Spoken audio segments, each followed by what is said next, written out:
বাংলাদেশের cricket team নিয়ে কিছুদিন ট্রল করা হয়েছিল। বলা হয়েছিল যে এটা মায়ের দোয়া ক্রিকেট টিম। আমি সেই শব্দের সাথে একমত বা দ্বিমত কোনোটাই না। এবার আমি বাংলাদেশের ক্রিকেট টিম নিয়ে কথা বলছি না, শ্রীলঙ্কার ক্রিকেট টিম নিয়ে কিছু কথা বলবো। শ্রীলঙ্কা, আমরা শ্রীলঙ্কাকে একটা মৌলবাদী রাষ্ট্র মনে করতাম না, করতে চাইও না এখনো। একটি ধর্মান্ধ দেশও মনে করতে চাই না বাংলাদেশের মতো, পাকিস্তানের মতো। কিন্তু দোয়া চাওয়ার ক্ষেত্রে এটা বাংলাদেশ পাকিস্তানকে ফেল করে দিয়েছে। পাকিস্তানে প্রত্যেকবার বিমান ওড়ার সময় আপনার খাসি জবাই করে, খাসি কোরবানি দেয় যাতে বিমান ধ্বংস হবে না, দুর্ঘটনা ঘটবে না। এটা একমাত্র পৃথিবীতে পাকিস্তানিরাই করে।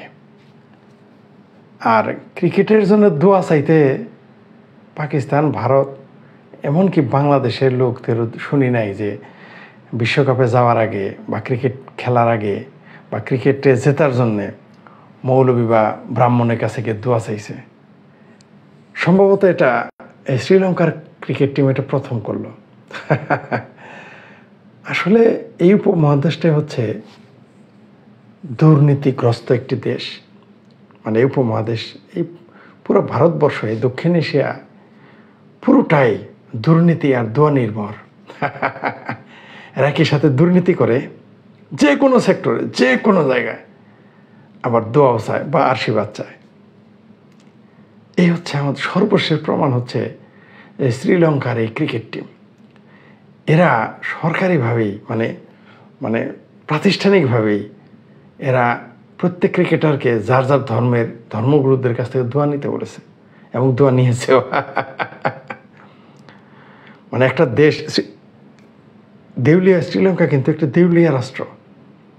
মানে কত দুর্নীতি করলে একটা দেশ দেউলিয়া হয়ে যায়। যদিও তারা অ্যাবাউট টার্ন করছে। আবার ওই যে আবারও হুমায়ুন আজাদের কথা চলে আসে যে দেশ, যে সমাজ যত দুর্নীতিগ্রস্ত হবে সেখানে তত ধর্মের চর্চা বাড়বে, এক্সিবিশন বাড়বে। এই শ্রীলঙ্কার ক্রিকেট টিম আবারও প্রমাণ করে দিল যে দেউলিয়ার সর্বশেষ পর্যায়ে তারা চলে গেছে। তাদের এখন ক্রিকেট টিমের জন্য দোয়া চাইতে হয়। আমরা আগে ছোটোবেলায় পরীক্ষার আগে দোয়া চাইতে যাইতাম মৌলবী সাহেবদের কাছে, মুরব্বীদের কাছে। এখন ক্রিকেট টিম দোয়া করা শুরু করে দিছে। শ্রীলঙ্কার ক্রিকেট টিম মৌলবী, ব্রাহ্মণ, পুরোহিত এদের কাছ থেকে দোয়া নিতে গেছে। তাহলে ভাই খেলাধুলা করার আর দরকার কি ভাই?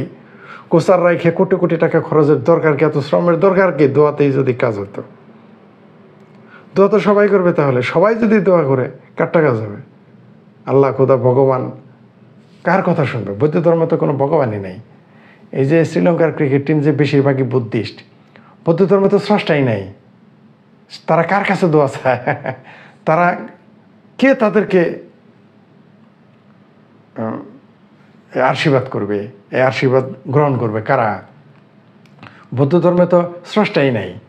সেই কারণে অনেক ধর্ম বিশেষজ্ঞরা বৌদ্ধ ধর্মকে ধর্মই মনে করে না।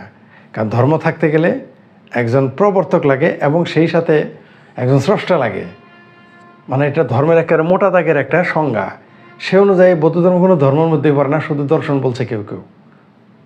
যারা ধর্মশাস্ত্র পড়ালেখা করেছেন, ধর্মীয় দর্শন পড়েছেন, তারা জানেন বিষয়টা। বৌদ্ধ ধর্মকে অনেক ধর্মবেত্তা, ধর্ম বিশেষজ্ঞ যারা, তারা বৌদ্ধ ধর্মকে ধর্মই মানে না, বলে এটা একটা দর্শন। কারণ স্রষ্টা নাই, বৌদ্ধ ধর্ম কোনো স্রষ্টা নাই। আপনি বলেন বৌদ্ধ ধর্মের স্রষ্টা নাম কি? বলবো গৌতম বুদ্ধ। তো গৌতম বুদ্ধ তার বলা নাই যে আমি স্রষ্টা। গৌতম বুদ্ধ স্রষ্টা সম্পর্কে নীরব ছিলেন। সেই শ্রীলঙ্কার বুদ্ধিস্টরা কি করতেছে? আপনার দোয়া প্রার্থনার মধ্যে গেছে। ক্রিকেট খেলায় দোয়া প্রার্থনা, একটা দেশ জনগণকে চুতিয়া বানাইতে যা যা করতে হয় এই উপমহাদেশে এর চাইতে আর ভালো ব্যবহার কেউ করতে পারবে না। শ্রীলঙ্কা ক্রিকেট টিম হলো তার সর্বশেষ প্রমাণ।